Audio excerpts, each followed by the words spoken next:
आतापर्यंत आपण maths scorer चॅनलवर स्टेट बोर्ड मॅथमॅटिक्सचे मॅथ्स 1 आणि मॅथ्स 2 च्या टेक्स्टबुक मधील सर्व चॅप्टर्सच्या सर्व टॉपिक्सचे व्हिडिओज पब्लिश केलेले आहेत आणि आता तुमच्या बोर्ड एक्झाम जवळ आलेले आहेत.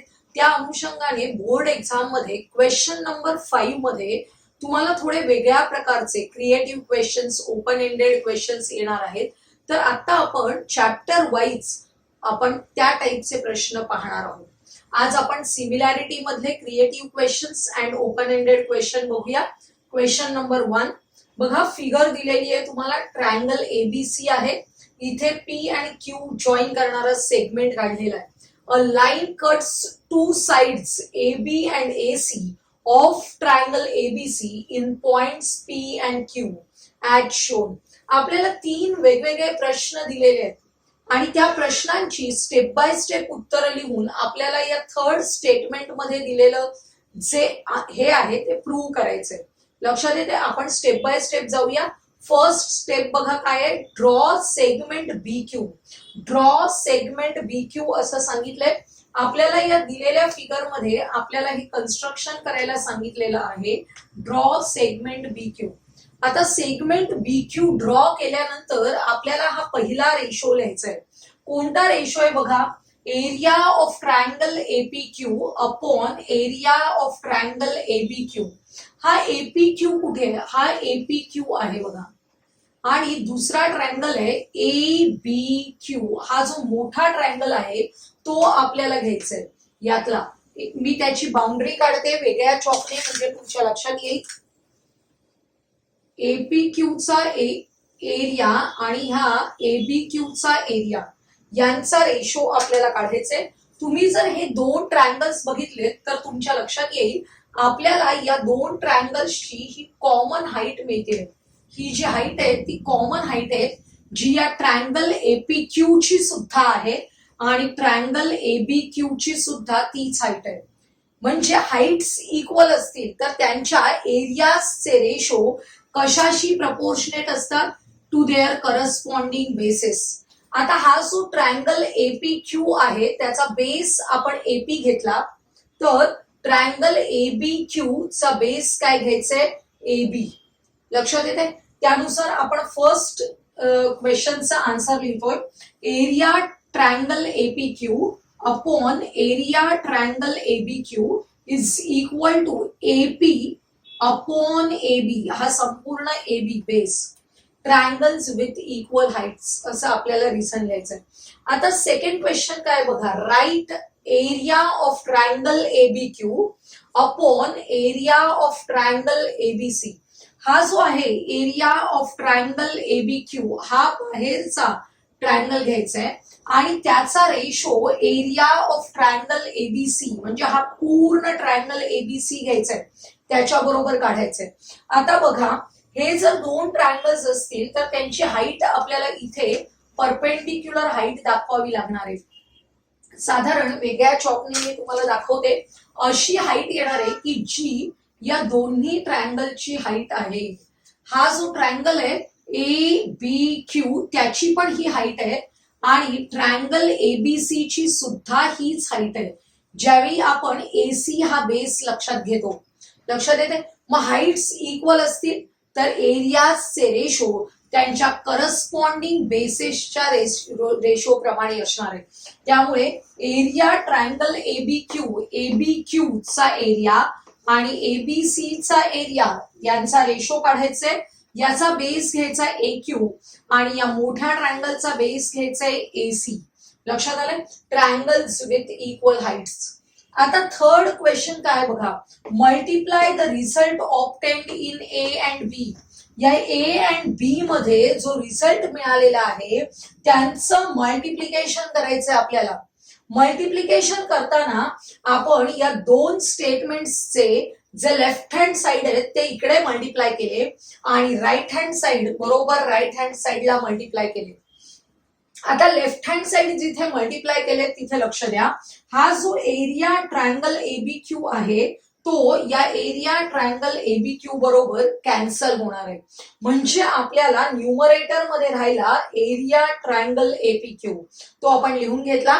डिनॉमिनेटर मध्ये एरिया ट्रायंगल एबीसी राहणार आहे इज इक्वल टू इकडे काय आहे एपी इंटू ए क्यू आणि denominator A B into A C.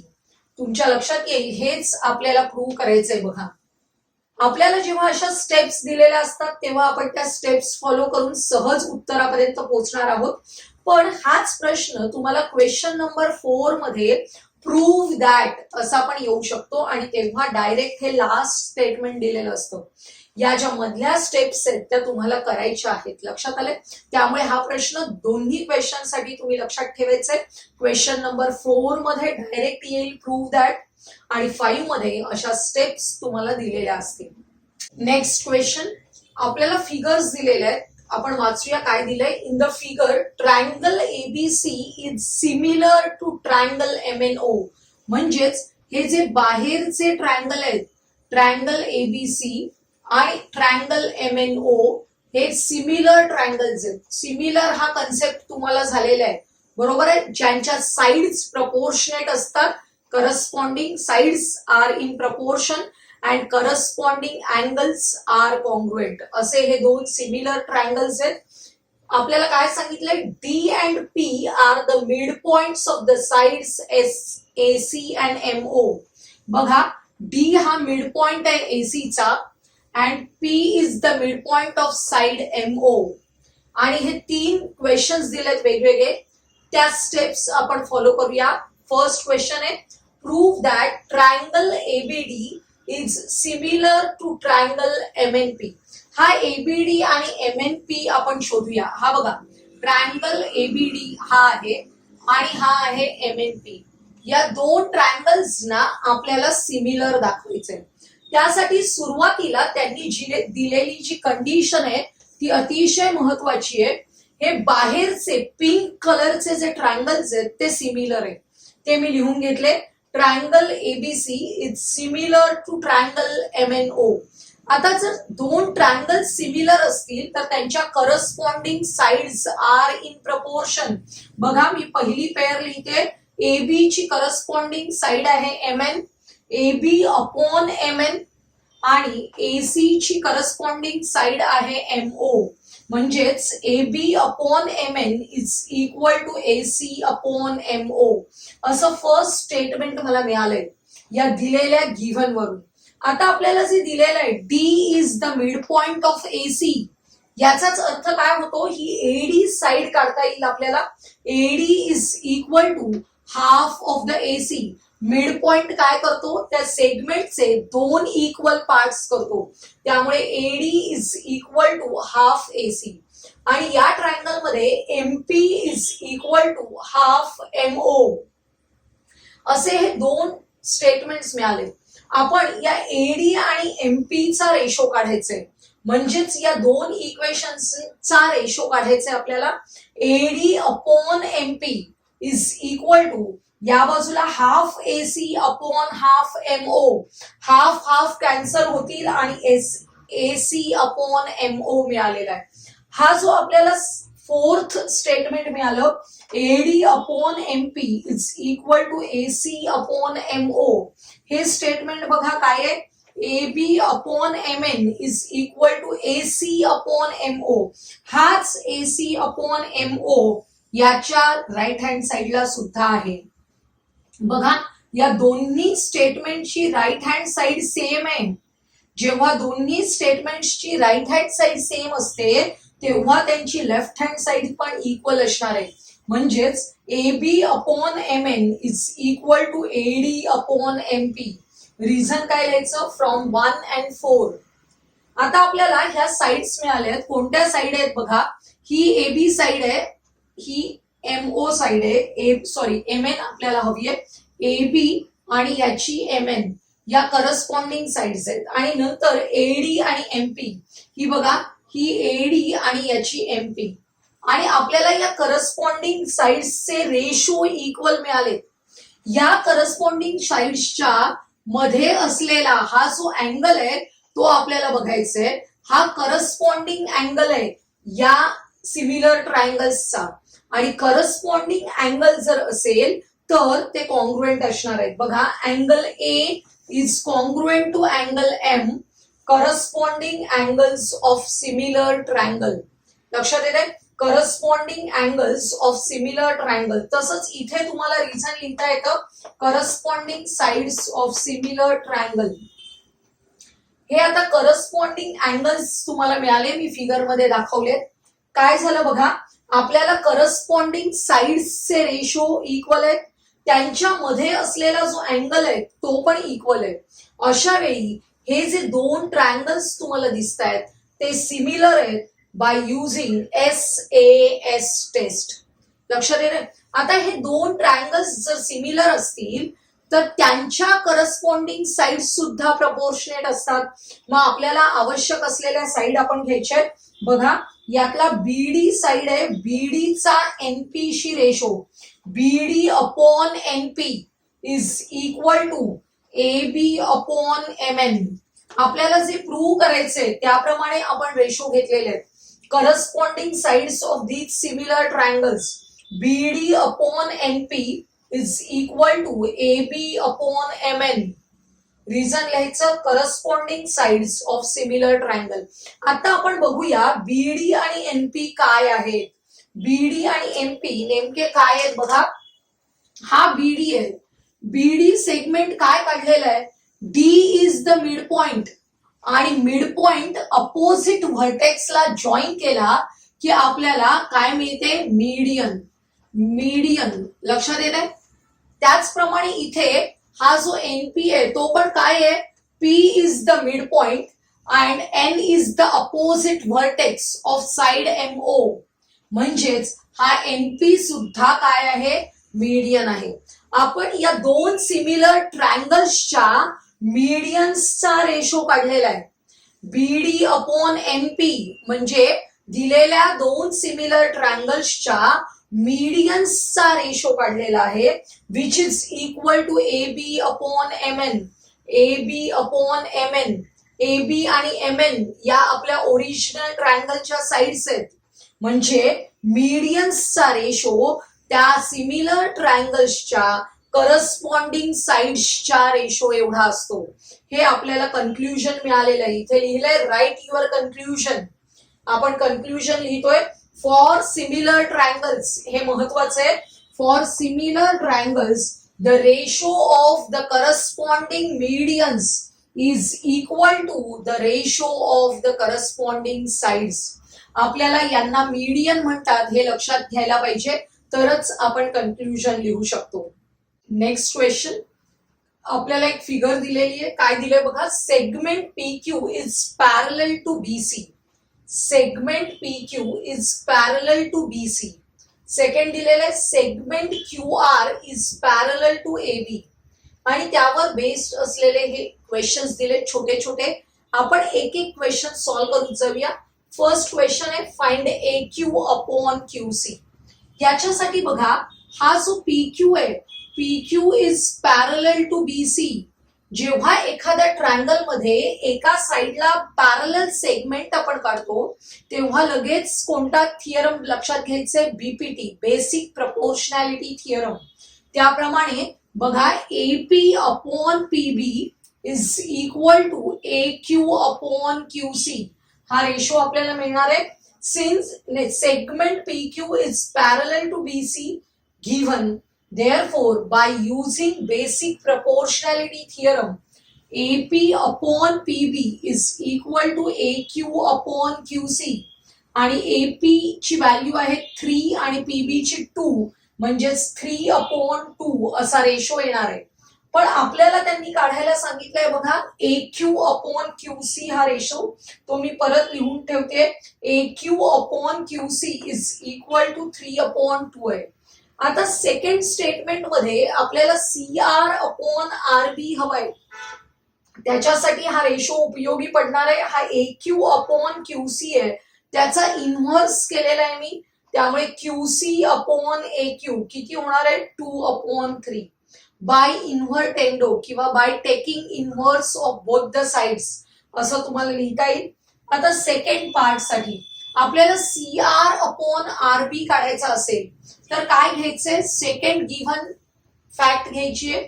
QR is parallel to AB. कोणता सेगमेंट पॅरलल दिलेला आहे बघा, Q R. Q R is parallel to A B. जेव्हा क्यू आर ए बी ला पॅरलल असेल तेव्हा C R upon R B is equal to C Q upon Q A. लक्षात येते. या सी पासून रेशो लिहायला सुरुवात केली तर इकडे सुद्धा असेच लिहायचे. बऱ्याच जणांचे रेशो लिहिताना चूक होते. C R upon R B is equal to C Q upon Q A. आता हा C Q upon Q A ratio लागणार होता म्हणून मी इथे काढून ठेवलाय 2/3 हा रेशो आहे. आणि आपण पुन्हा काय वापरतोय, बीपीटी वापरतोय. आता बघा त्यांनी सांगितलंय C R upon R B आपण काढला, त्याच्यावरून hence find B R upon R C. हा जो बी आर आहे तो न्यूमरेटर मध्ये हवा असेल तर पुन्हा आपल्याला दोन्ही बाजूंचा इन्व्हर्स करायचंय, म्हणजेच बाय इन्व्हर्टेंडो आपल्याला हे उलट होणार आहे. B R upon R C is equal to 2/3 चा इन्व्हर्स होईल 3/2. म्हणजे B R upon R C हा रेशो आपल्याला काय मिळालेला आहे, 3/2 असा मिळालेला आहे. आता नेक्स्ट क्वेश्चन मध्ये BP upon P A is equal to B A upon R C आहे का विचारले. आपण काढून बघूया. बीपी अपॉन पी ए काढायचंय.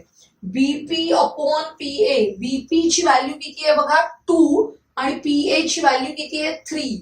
सबस्टिट्यूट केलं. बीपी अपॉन पी ए आला 2/3. तो या रेशो बरोबर आहे का B R upon R C बरोबर. हा आहे 3/2, हा आहे 2/3. म्हणजे आपल्या लक्षात येत आहे की these two ratios are not equal. कसं लिहायचंय, BP upon P A is not equal to B R upon R C. हे रेशो इक्वल आहेत का, नाहीयेत. शब्दात पण तुम्ही लिहू शकता किंवा अशा चिन्हाने दाखवू शकता. These two ratios are not equal.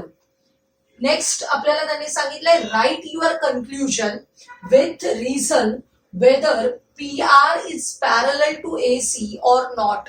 आता ही पी आर कुठे आहे बघा. पी आर जो आहे तो मी काढते.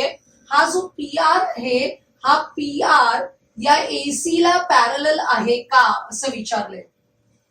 P R is parallel to AC or not.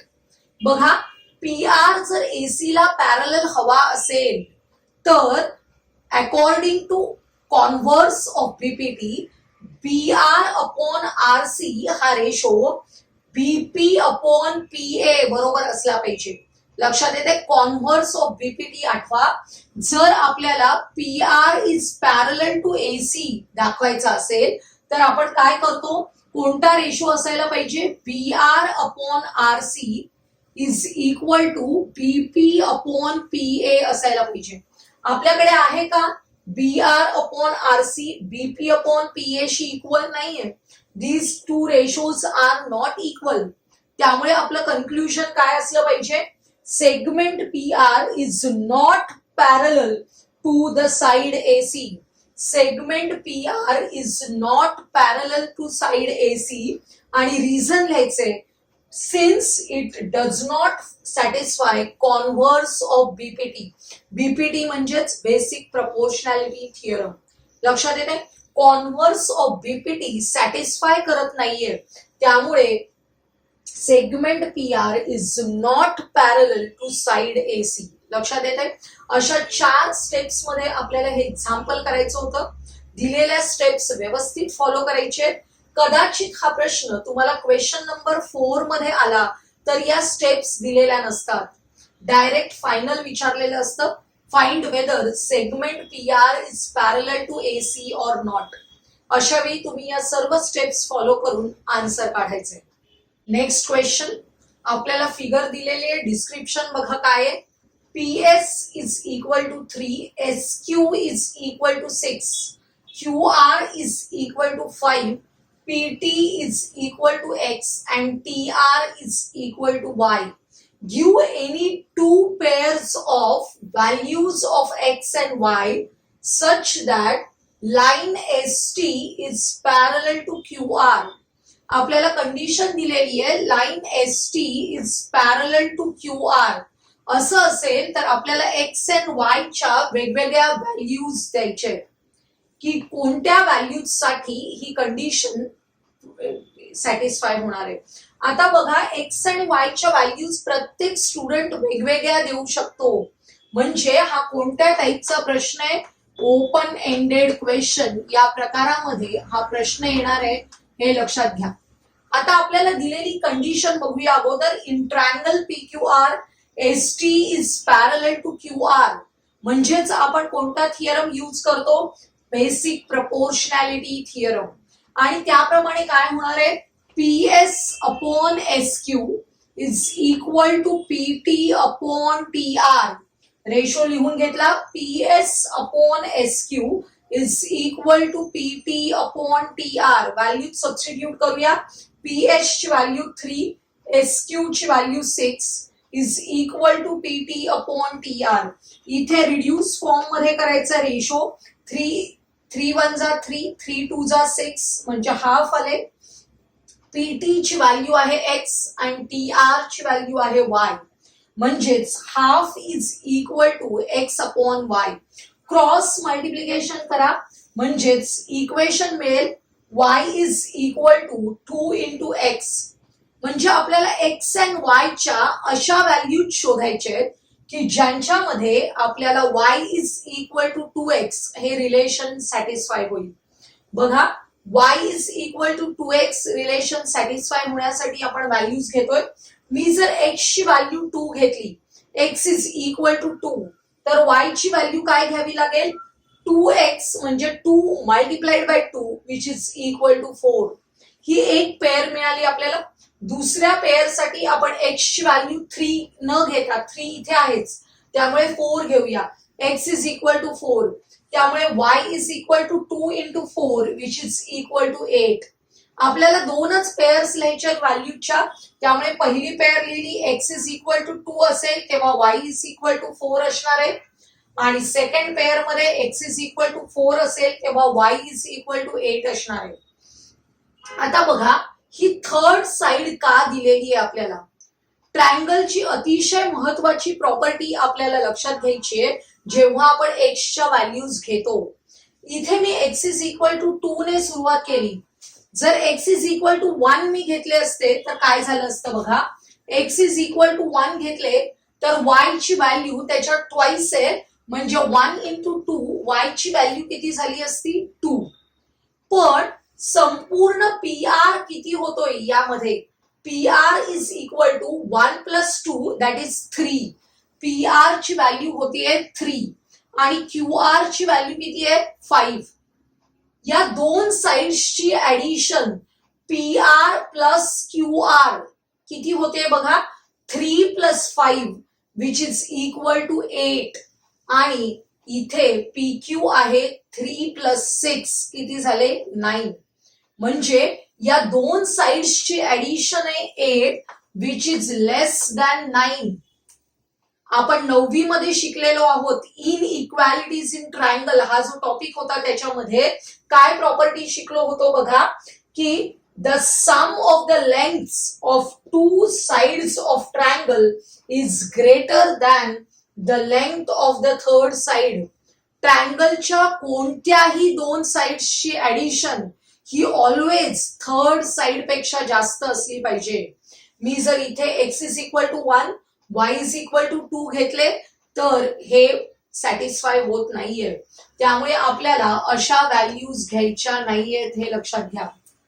आजच्या या व्हिडिओमध्ये आपण creative questions and open ended questions based on similarity बघितले. आजचा हा व्हिडिओ तुम्हाला आवडला असेल तर लाईक करा, तुमच्या मित्रमैत्रिणींना शेअर करा आणि पुढील महत्त्वाचे असेच व्हिडिओ पाहण्यासाठी आपल्या चॅनलला सबस्क्राईब करायला विसरू नका.